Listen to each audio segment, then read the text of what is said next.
আসসালামু আলাইকুম। উপন্যাস হৃদয়ের প্রেমগাথা পর্ব ১৮। লেখনীতে রিক্তা ইসলাম মায়া। উপন্যাস পাঠে আমি কানিজ। বড় বোনের শরীর ঘেঁষে খানবাড়ির সোফায় বসে মায়া। সঙ্গে অবশ্য জুয়ে রয়েছে, তবে ফাহাদের ছোট বোনের সাথে বসে। মায়া ভদ্র মেয়ের মতন গুছিয়ে শান্ত দৃষ্টিতে এদিক সেদিক তাকিয়ে বাড়ির পরিবেশটা অবলোকন করছে। মায়ের জানা মতে এটা ফাহাদের বাড়ি নয়, ফাহাদের নানা বাড়ি এটা। এর মানে রিদ খানের দাদা বাড়ি হবে এটা। বাড়িতেও তেমন মেহমানের আনাগোনা নেই। যারা আছে সকলেই হয়তো ওনাদের নিকটতম আত্মীয় স্বজন হবে ফাহাদের। সব মিলিয়ে ৩০-৪০-এর মতো মানুষজন উপস্থিত এত বড় বিয়ে বাড়িতে। এতক্ষণ যাবৎ বউ দেখানো পর্ব চলেছে সকলের। এখন তেমন কিছুই করছে না, তবে মেহমানদের খাবার আয়োজন নিয়ে ব্যস্ত সবাই। আবার মুখটা কেউ মাত্র নিয়ে গেল ফাহাদের বাবার কাছে। তিনি দেখতে চেয়েছেন ছেলের বউকে, তাই মায়ের সঙ্গে গেল না, জায়গায় বসে রইল। তবে মায়ের দৃষ্টি সুন্দর দেখতে বাড়িটি অবলোকন করতে ব্যস্ত। চারপাশে বিলাসিতায় ভরপুর। এত বিলাসিতা দেখে আন্দাজ করাই যায় খান পরিবারের রুচি কতটা ঊর্ধ্বে হবে। মা সোফায় গা এলিয়ে দিতে দিতে আশেপাশে তাকাতে তাকাতে দৃষ্টি চায় ড্রয়িং রুমের মেইন দরজার ফটকের দিকে। বেখেয়ালি দৃষ্টি সেদিকে খেয়াল হতেই আতঙ্কের ন্যায় ধরফড়িয়ে উঠে বসলো ভয়ে। বরাবর সম্মুখে হৃদ দাঁড়িয়ে, গায়ের কোট হাতে ভাঁজ করে নেওয়া হৃদের। দেখেই বোঝা যাচ্ছে সে কোথাও থেকে মাত্র বাসায় ফিরেছে। হৃদ তো দেশে ছিল না, তার মানে আজকে নিশ্চয়ই বাহির থেকে ফিরেছে। মায়া লক্ষ্য করলো হৃদের ডান হাতটা পকেটে গুজে মায়া থেকে কপাল কুঁচকে তাকিয়ে। হয়তো দেশে ফিরেই মায়াকে এইভাবে নিজের বাড়িতে দেখবে হৃদও আশা করেনি এমনটা। কাকতালীয়ভাবে সম্পূর্ণ অনাকাঙ্ক্ষিত দেখা দুজনের।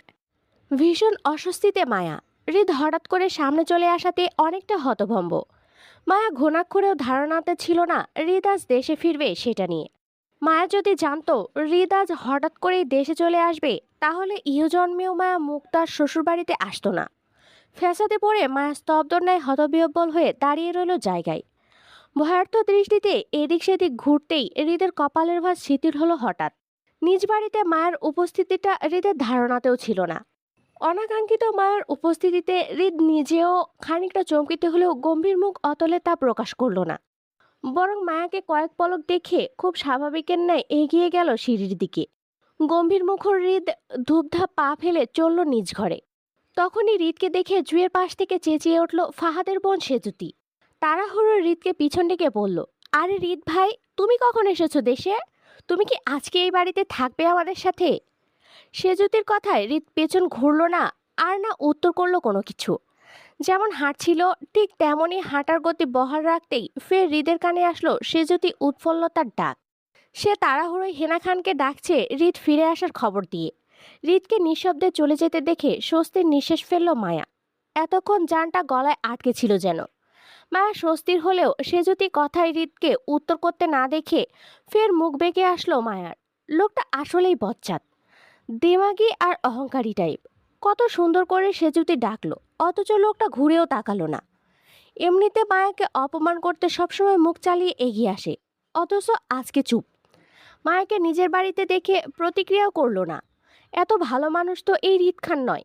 নিশ্চয় মায়াকে অপমান করতে খিচুড়ি পাকাচ্ছে মনে মনে। সুযোগ পেলেই যে খোঁটা মারবে নিজের বাড়িতে আসা নিয়ে, সেটাও মায়া বেশ বুঝতে পারছে। মায়াকে এবার সাবধান থাকতে হবে, ভুলেও এই লোকের সামনে পড়া যাবে না। নয়তো মায়াকে অপমান করতে কতক্ষণ লাগবে এই বজ্জাত লোকের। দেখা গেল বলা নেই কওয়া নেই হুট করে মায়াকে আউট বলে অপমান করে বসলো। তখন মায়া এত রাতে কোথায় আউট হয়ে যাবে এই বাড়ি থেকে? জায়গা আছে কোথাও যাওয়ার? এত রাতে একা একা মায়ের তো আশুগঞ্জ যাওয়া সম্ভব নয়। তবে যেটা সম্ভব সেটা হলো আপাতত এই লোকের সামনে না পড়া। মায়া বিগত দুদিন লুকিয়ে চুরিয়ে বেড়াতে হবে এই বাড়িতে হৃদ খানের সামনে পড়তে না চেয়ে। একবার নিজের বাড়ি অবধি পৌঁছাতে পারলে ভুলেও বোনের শ্বশুরবাড়িতে পা রাখবে না আর মায়া। ভাবুক মায়া ঘাড় ঘুরিয়ে তাকালো হৃদের চলে যাওয়ার দিকে। চলন্ত হৃদ চলে যেতে যেতে কি মনে করে সেও ঘাড় ঘুরিয়ে তাকালো মায়ের দিকে। তৎক্ষণাৎ চোখাচোখি হয়ে গেল দুজনের। অনাকাঙ্ক্ষিত চোখ মিলনে আটকে উঠল মায়া। আতঙ্কের ন্যায় ধরফড়িয়ে সামনে ঘুরে যেতেই হৃদও ঘাড় ঘুরালো সামনে। হৃদের মুখভঙ্গিমা তখনও গম্ভীর। বোঝার রানেই তার মনে আসলে কি চলছে মায়ের উপস্থিতিতে। সেজুতির ডাকে প্রায় সাথে সাথে হেনা খানকেও রান্নাঘর থেকে বেরোতে দেখল মায়া। হৃদের চলে যাওয়ার দিকে উৎফুল্লর মুখ করে তিনিও সেদিকে ছুটল হৃদের পিছন পিছন। হেনা খান বেশ স্বচ্ছ আর নরম মনের মানুষ। এই বয়সে এসেও নিজের পরিবারের তদারকি তিনি নিজের হাতেই করছেন সবটা। ছেলে মেয়ে নাতি নাতনিদের বিয়ে মেহমানদারি সবকিছু ওনার হাতে। অথচ এত বড় বাড়িতে মায়া হৃদের বাবা মাকে কোথাও দেখলো না। আর না কেউ তাদের কথা কিছু বলছে। মায়া হৃদের বাবাকে বেশ কয়েকবার দেখেছিল চট্টগ্রামে, কিন্তু হৃদের মাকে আজ পর্যন্ত দেখেনি। মায়া বুঝতেও পারছে না আসলে হৃদের মা জীবিত আছেন নাকি মৃত। যদি জীবিত থাকে তাহলে কোথায়? উনি উপস্থিত নেই কেন পারিবারিক অনুষ্ঠানে? তাছাড়া হৃদের বাবাও বা কেন আসলো না নিজের পারিবারিক বিয়েতে? ভাবুক মায়া ভাবনার মাঝেই হেনা খানকে দেখলো হৃদের রুম থেকে সিঁড়ি বেয়ে নিচে নামতে। তাও প্রায় 20 মিনিট পর।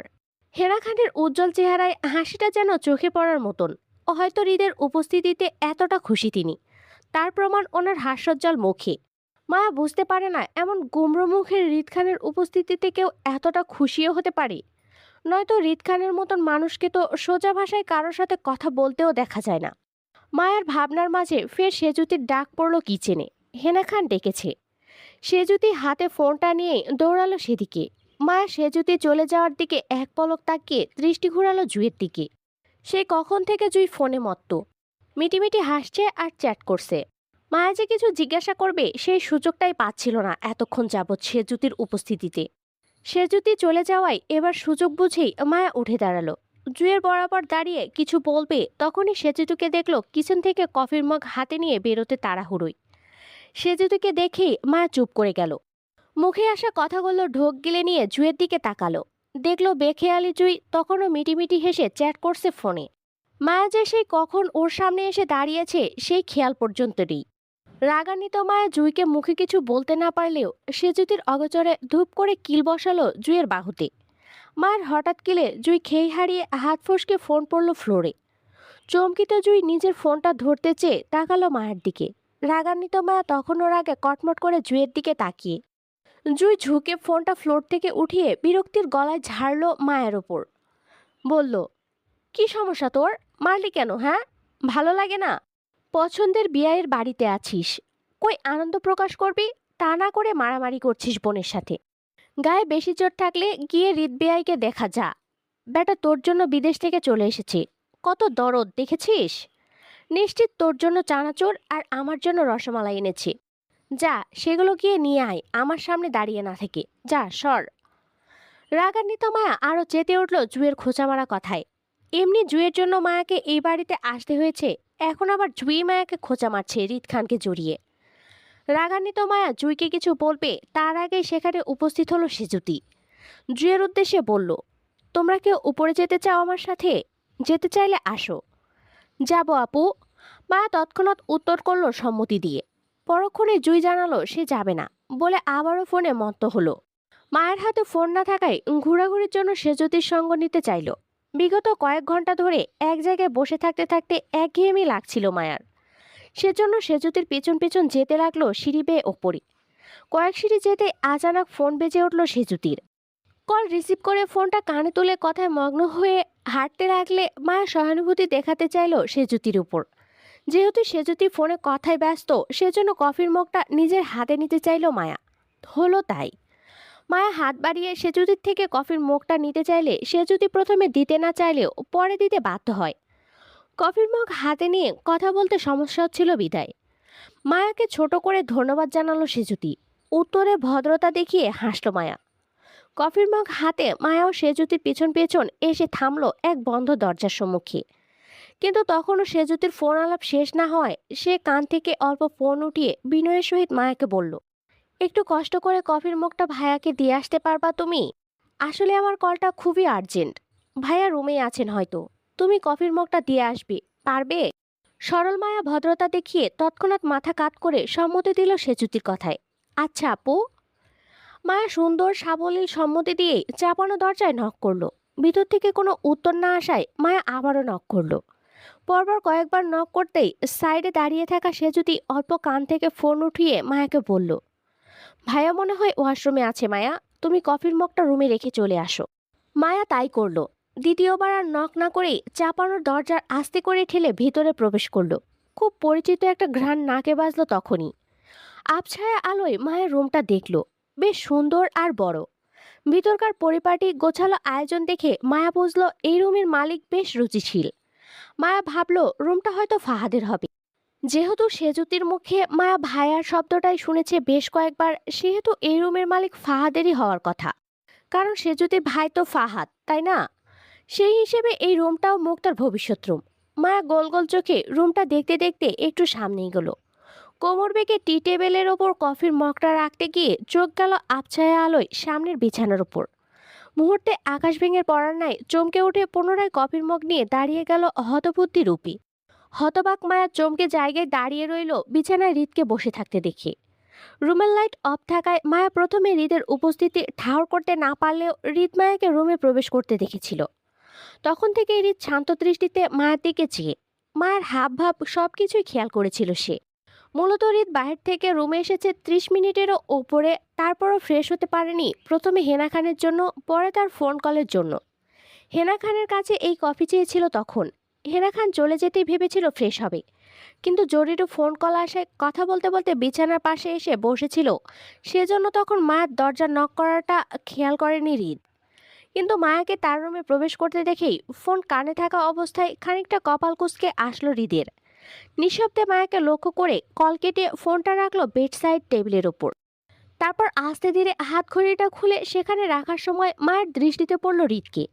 এতে হৃদ বিন্দুমাত্র অবাক হলো না মায়ের উপস্থিতিতে, আর না চমকালো, বরং স্বাভাবিকের ন্যায় মায়ের দিকে তাকিয়ে উঠে দাঁড়ালো।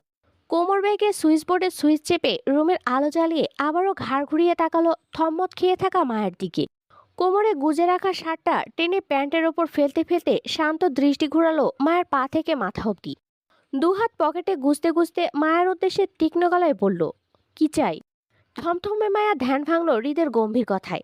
জড়তায় আড়ষ্ট হয়ে মিয়ে গেল তখনই। মায়া ফাহাদের রুম মনে করে ভুলক্রমে হৃদের রুমে ঢুকে পড়েছে। এমনি এই লোকের সাথে মায়ের সখ্যতার সম্পর্ক নেই, তার উপর আবারও ভুল করে এই লোকের রুমে এসেছে মায়া। আগের বার মায়ের হৃদের দাদা বাড়িতে যাওয়াটাই পছন্দ করেনি হৃদ, সেজন্য অপমান করেছিল মায়াকে আউট বলে। এবার নিশ্চয়ই আরো বেশি অপমানজনক কথা শোনাবে মায়াকে হৃদের রুমে দেখে। দুঃখী মায়া দুঃখে কেঁদে কুটে বুক ভাসাতে ইচ্ছে করলো। ঘুরে ফিরে কেন হৃদের মুখোমুখি হয় মায়া সেটাই বোঝে না সে। দুঃখী মায়া দুঃখ কষ্টে নিজের ভাগ্যকে দোষী বানালো।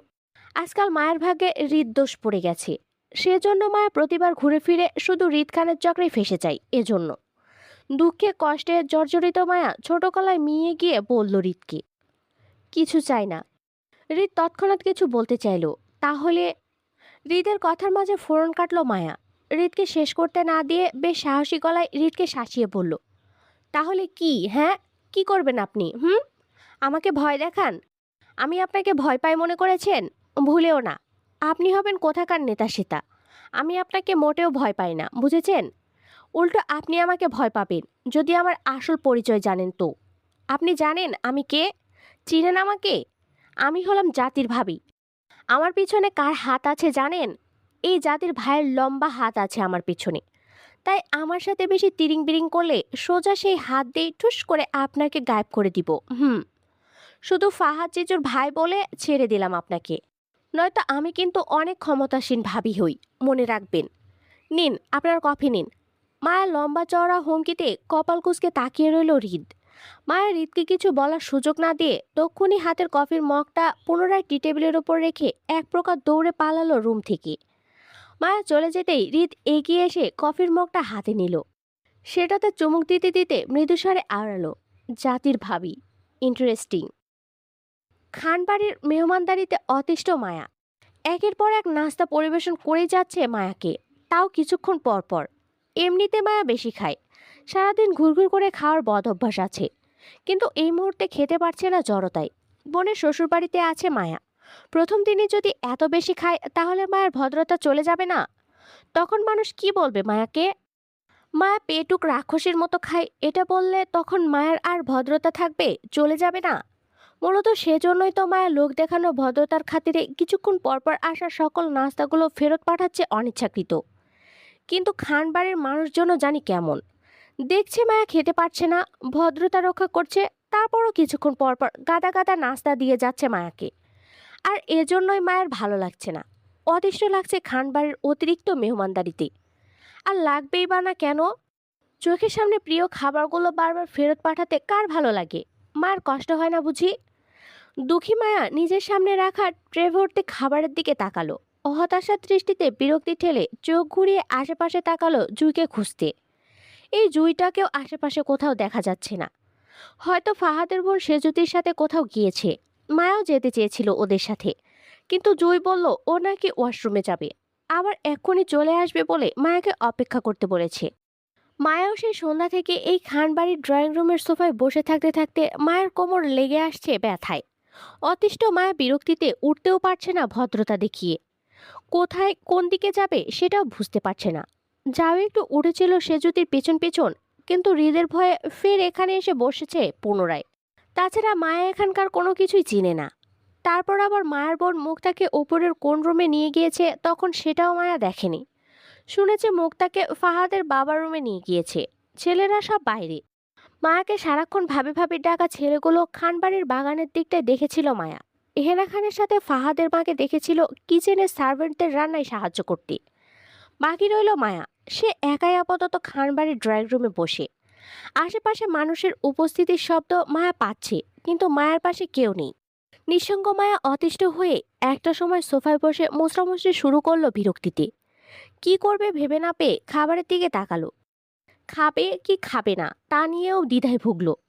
মায়া নিজের বাসায় থাকলে এতক্ষণে সবগুলো নাস্তায় মায়ের পেটে চালান হয়ে যেত, কিন্তু বোনের শ্বশুর বাড়িতে ভদ্রতা দেখাবে নাকি খাবে তাই নিয়েও ভাবলো।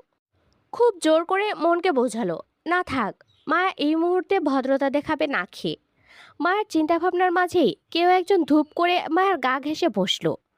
হঠাৎ বসার দরুন মায়ের বাহুর সঙ্গে বাহু আর উরুর সঙ্গে উরুর ঘষা লাগতেই চমকে উঠে মায়া পাশে তাকাতেই অনাকাঙ্ক্ষিতভাবে মায়ের নাক মুখ বাড়ি খেলো হৃদের বাহুতে।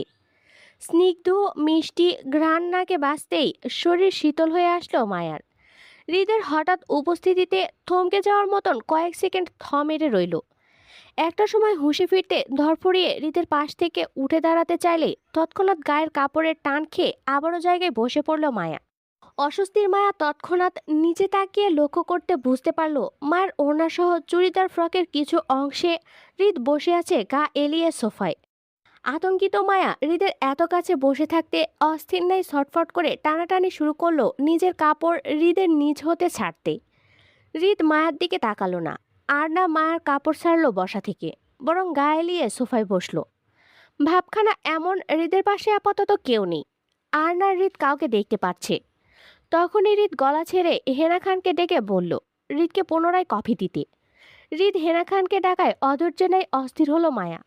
হেনা খান ওদের দুজনকে খোলামেলা গা ঘেঁষাঘেঁষি করে বসে থাকতে দেখলে নিশ্চয়ই খারাপ ভাববে মায়াকে। অস্থির মায়া নিজের কাপড় দু হাতে টেনে হৃদের উদ্দেশ্যে ছোট গলায় বলল, ছাড়ুন। মায়ের ছোট গলায় হৃদ ঘাড় ঘুরিয়ে তাকালো মায়ের দিকে। তৎক্ষণাৎ চোখাচোখি হলো অস্বস্তিতে মিয়ে যাওয়া মায়ের দু চোখের সাথে। জড়তায় মায়া প্রথমবারের মতন হৃদকে এত কাছ থেকে লক্ষ্য করলো। হৃদ খান আসলেই সুন্দর, শুধু সুন্দর নয়, বলতে গেলে বাড়াবাড়ি রকমের আকর্ষণীয় সুন্দর লোক এই হৃদ খান। সবচেয়ে সুন্দর এই লোকের চোখ, গুরুগম্ভীর আর মারাত্মক নেশালো। জবান নয়, যেন চোখ কথা বলে তার। এই যে সদ্য গোসল করে আধভেজা চুলে আর গায়ে চলে এসেছে, এতে হৃদকে আরও স্বচ্ছ আর স্নিগ্ধ সুন্দর লাগলো মায়ের চোখে। এই যে হৃদের ঘাড় বেয়ে নামা ফোঁটা পানিতেও মায়ের চোখ গেল। বুকের পাশের হালকা ভেজা কালো টি শার্টেও তো প্রথম নজর পড়েছিল মায়ার। লোকটা আসলেই সুন্দর, শুধু একটু বদমেজাজি রাগটা আছে, সেটা ছেড়ে দিলেই একদম পারফেক্ট লাগতো। হৃদ মায়াকে মনোমুগ্ধের ন্যায় নিজের দিকে তাকিয়ে থাকে দেখে তার কপালে ভাঁজ শিথিল হলো তখনই। মায়ার ধ্যান ভাঙতে তীক্ষ্ণ গলায় বলল, নজর দিয়ে লাভ নেই, আমি অলরেডি বুকড বিয়াইন। হৃদের কথায় থম্মত খেয়ে তৎক্ষণাৎ দৃষ্টি লুকাতে আশেপাশে তাকালো মায়া। চুরি ধরা পড়ার মতন অস্বস্তিতে মিয়ে আবারও নিজের কাপড় টেনে হৃদকে বলল, সারুন প্লিজ। হৃদ ভ্রু উঁচিয়ে তাকালো প্রশ্নোত্তর দৃষ্টিতে। মায়া হৃদকে নড়তে না দেখে ফের নিজের কাপড় টেনে তাকালো হৃদের দিকে। চোকাচোকি হয়ে যেতেই মায়া নিজের দৃষ্টি নিচে করে ফের কাপড় টেনে বলল, কি হলো, ছাড়ুন প্লিজ। এখনও তো ধরতেই পারিনি, ছাড়বো কখন? তাছাড়া আপনি আমার বাড়িতে কি করেন?